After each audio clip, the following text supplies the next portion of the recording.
Hello everyone, welcome to the new section. And in this section, I'll be talking about Fabric Data Factory.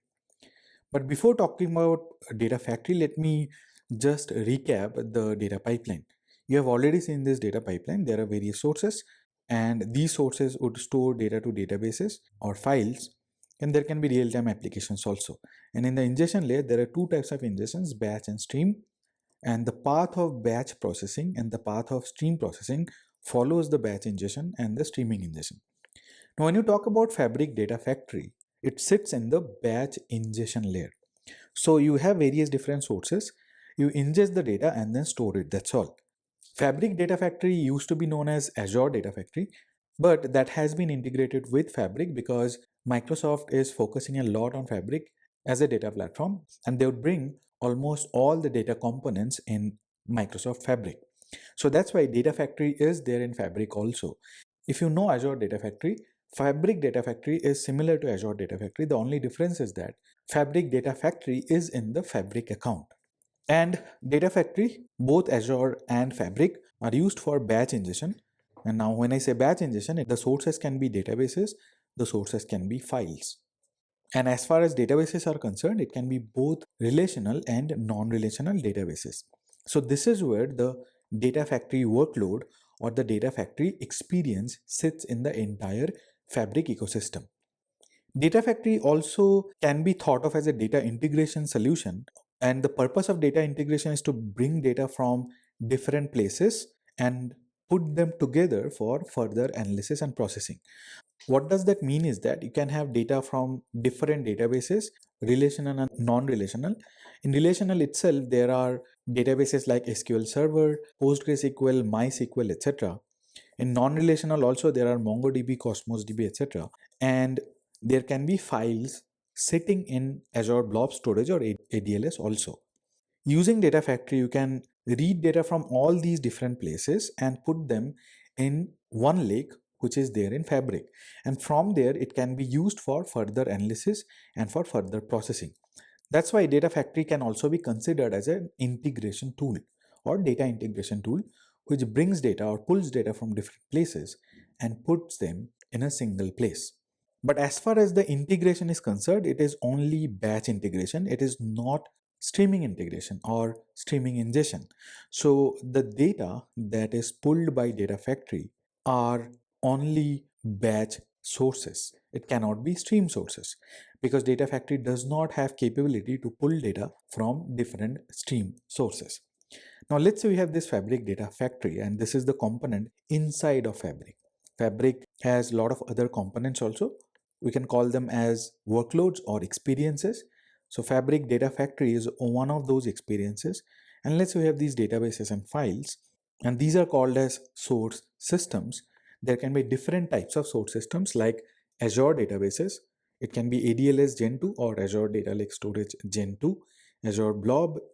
It can be from other cloud service providers also, like Amazon Web Service, RDS, or AWS RDS, AWS S3, Redshift, Google Cloud's BigQuery, or on-premise data center. So Azure Data Factory can pull data from various different sources within Azure and outside of Azure also, and also from other cloud providers and on-premise data centers also.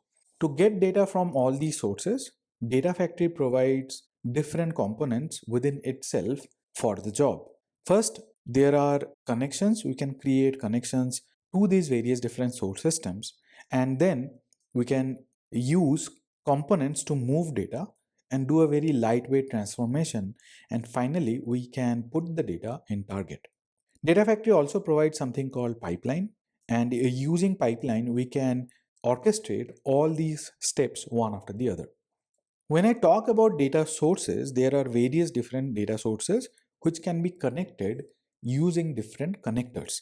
Data Factory has a lot of connectors that can be used to connect to these different data sources. Now, there are various different supported sources. I'm just noting down a few.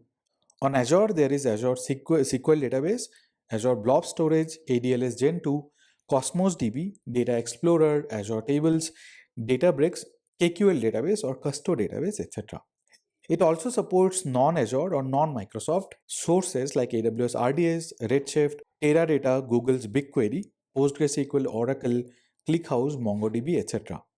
Now, there are tools which can be used as sources also, like Salesforce, Asana, Zoho, Hive, Google Analytics, etc. All these different sources provide different types of authentication, but of course, I'll talk only about Azure because I have access to only Azure account right now. I'll not be showing you other sources. If you know how to work on Azure, you should be able to know how to work on the other sources also. To connect to different Azure sources like SQL database, Azure Postgres, blob storage, ADLS, etc., we need to authenticate from Fabric because you can consider Fabric as a service also. Microsoft calls Fabric as a SaaS offering, which is software as a service. So that's why when we connect to various different sources within Azure, we need to have service to service authentication and authorization.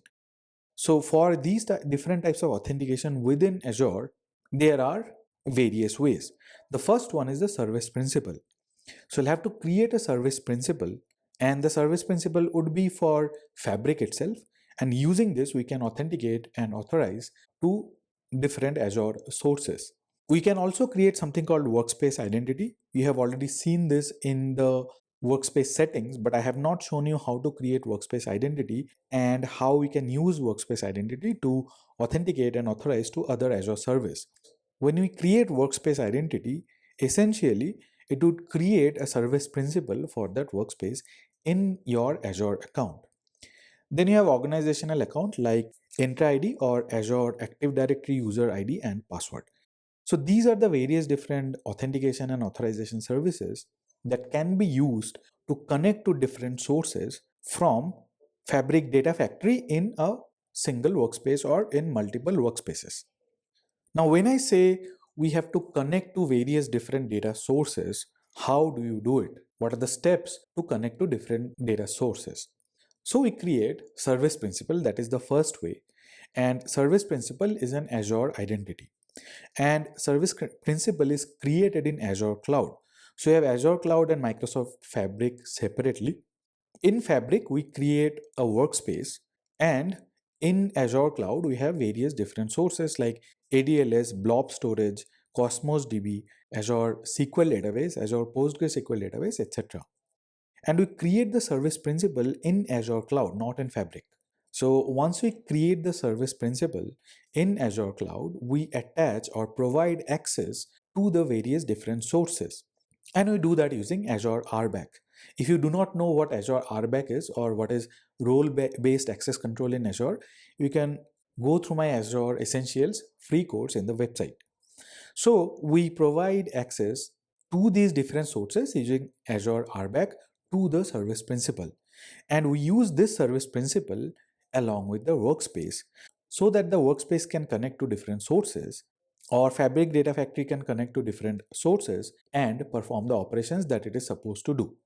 There is another authentication and authorization option, which is workspace identity. We create the workspace identity in Microsoft Fabric. This is not in Azure, it is in Fabric itself, and then we associate that with the workspace. But behind the scenes, Fabric would go ahead and create a managed service principal for Fabric Workspace. By managed service principal, I mean that the service principal would be created by Fabric and managed by Fabric. We do not have to manage it separately. All the RBAC accesses would be given by Fabric automatically. There can be other sources also on AWS, on Google Cloud. It can be on SAP, it can be on-premise, etc. So this is how we connect to different data sources.